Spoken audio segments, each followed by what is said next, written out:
Salut les artistes! Aujourd'hui, on plonge dans l'histoire fascinante de la tempera, cette technique de peinture ancestrale qui a marqué l'art européen bien avant l'arrivée de la peinture à l'huile. Vous vous êtes déjà demandé comment les artistes du Moyen Âge créaient ces œuvres aux couleurs si éclatantes qui traversent les siècles. Le secret, c'est la tempera. Le mot vient du latin temperare, qui signifie mélanger, et croyez-moi, c'est tout un art. Imaginez un instant, vous prenez un simple jaune d'œuf, vous le mélangez avec des pigments colorés, et voilà que vous obtenez une peinture d'une luminosité extraordinaire. C'est la fameuse tempera à l'œuf, la star des ateliers médiévaux. Mais attention, ce n'est pas aussi simple qu'il y paraît. La préparation du support est un véritable rituel. On commence par une planche de bois qu'on recouvre d'une toile fine, puis de plusieurs couches de gesso, un mélange de colle et de craie, qu'il faut poncer jusqu'à obtenir une surface parfaitement lisse.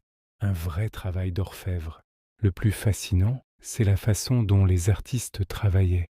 Impossible de faire des retouches comme avec l'huile. La tempera sèche très vite. Il fallait donc être précis, méthodique, construire son tableau par petites touches successives. Les maîtres utilisaient des hachures et des superpositions pour créer des effets de volume, une technique qui demandait une patience infinie. Et parlons des couleurs.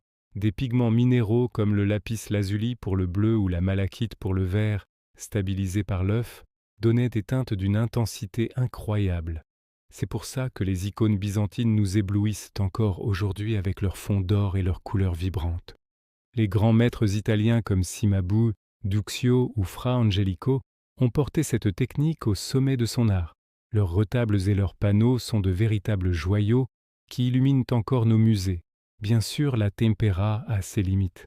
Son séchage rapide ne permettait pas les effets de profondeur qu'on obtient avec l'huile. C'est d'ailleurs pour ça que cette dernière l'a progressivement remplacée à partir du XVe siècle. Mais ne croyez pas que la tempera appartienne au passé.